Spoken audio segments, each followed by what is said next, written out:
আসসালামু আলাইকুম। আজ আমি করে দেখাবো ভর্তা রেসিপি। এটি কিন্তু আমার নিজের একটি রেসিপি, চিংড়ি মাছ দিয়ে ধনেপাতা ও মটরশুঁটির ভর্তা। তো এই জন্য আমি প্রথমেই নিয়ে নিচ্ছি পেঁয়াজ পাতা, খুব ভালোভাবে কেটে ধুয়ে পরিষ্কার করে নিয়েছি এবং ছোট টুকরো করে নিয়েছি।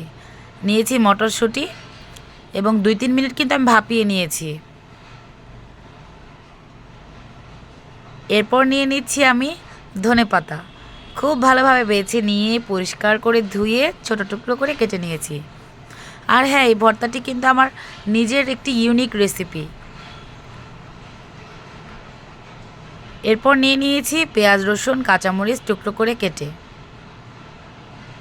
রসুনের পরিমাণটা একটু বেশি দেব।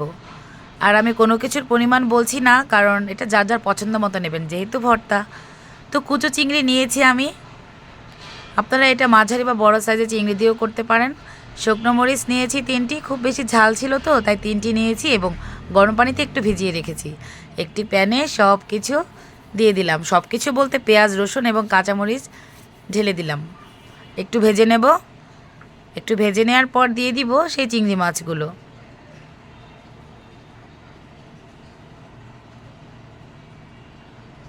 একটু নেড়েচেড়ে ভালো মতো ভাজবো এবং লবণ দেব স্বাদ মতো। একবারেই কিন্তু বেশি লবণ দেওয়া যাবে না, বারবার চেক করে দিতে হবে।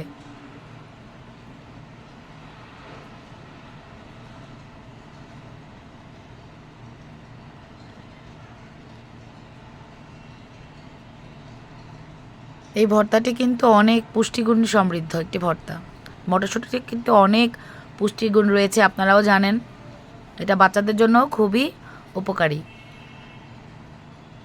আমি যেভাবে করছি, যদি প্রত্যেকটা স্টেপ আপনারা ফলো করেন, তাহলে দীর্ঘদিন সংরক্ষণ করেও খেতে পারবেন এই ভর্তাটি। আচার এবং ভর্তা তৈরির সময় একটি বিষয় খুবই লক্ষণীয়, যেন কোনোভাবেই পানি না লাগে। তো এবারে মটরশুঁটিগুলো দিয়ে দিলাম।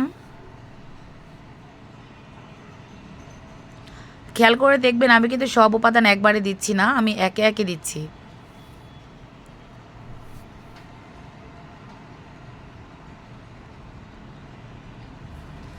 নেড়েচেড়ে ভেজে নিচ্ছি ভালো মতো।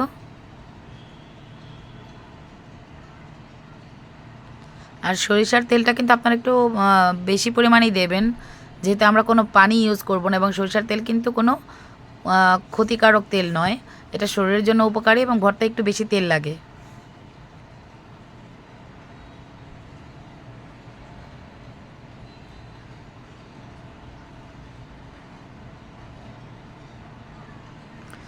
আমি যেভাবে করছি সেভাবে যদি আপনারাও করেন, তাহলে ভর্তার রঙটা কিন্তু একদমই অ্যাকুরেট থাকবে, একদম ন্যাচারাল থাকবে, কোনোভাবেই কিন্তু রঙটা চেঞ্জ হবে না, সবুজ রঙের হবে।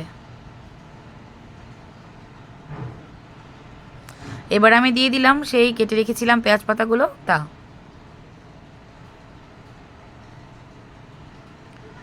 ভালো মতো মিশিয়ে নেড়েচেড়ে আবার একটু ভেজে নিচ্ছি।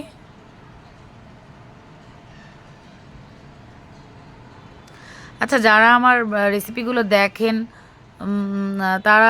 তাদের মধ্যে যারা নাকি সাবস্ক্রাইব করেননি, কাইন্ডলি তারা একটু সাবস্ক্রাইব করে দেবেন এবং শেয়ার করে দেবেন আমার ভিডিও লিংক।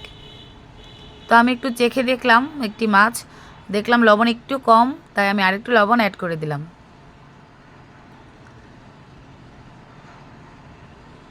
এখন আমি দিয়ে দেবো এখানে যে ভিজিয়ে রেখেছিলাম গরম পানিতে শুকনো মরিচ, সেগুলো।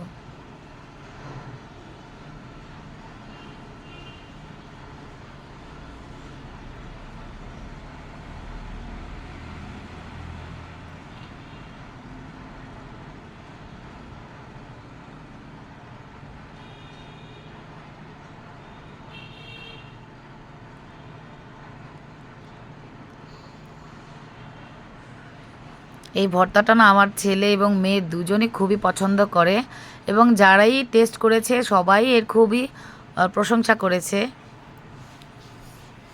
তো এবার আমি দিয়ে দিব এখানে ধনেপাতা। এবং আপনারা কিন্তু এই শীতে আমার ক্যাটারিং পেজে কিন্তু অর্ডারও করতে পারেন। সেখানে খুদের ভাতের সাথে আমি বিভিন্ন রকম ভর্তা দিয়ে থাকি। আপনারা কিন্তু সেখানেও প্যাকেজ আকারে আমাকে ইনবক্স করতে পারেন বা হোয়াটসঅ্যাপ করতে পারেন অর্ডার করতে। আমার পেজের নাম হচ্ছে শেফস রসোই। তো হয়ে গিয়েছে আমার, এবার আমি নামিয়ে ঠান্ডা করতে দেব। দেখুন আকাশ কি দারুণ, মাশাআল্লাহ। আল্লাহ কত সুন্দর, কত সুন্দরভাবে আমাদের পৃথিবীটা সৃষ্টি করেছেন, সুবহান আল্লাহ। তো আমি আকাশ দেখতে দেখতে এদিকে আমার ভর্তার উপাদানগুলো ঠান্ডা হয়ে গিয়েছে। এবার এটা আপনারা পাটায়ও করে নিতে পারেন, তো আমি আজকে মিক্সারে করে নিচ্ছি। তো কোনোভাবেই কিন্তু পানি দেওয়া যাবে না, প্রয়োজনে একটু সরিষার তেল দিতে পারেন, বাট পানি কিন্তু দেওয়া যাবে না। অল্প অল্প করে নেবেন, অল্প অল্প করে এটাকে মিক্স করতে হবে। হয়ে গেল আমার দারুণ স্বাদের ভর্তা। আশা করি সবাই এটা বাসায় ট্রাই করবেন এবং সবাইকে নিয়ে খাবেন। Thanks for watching and subscribe my channel.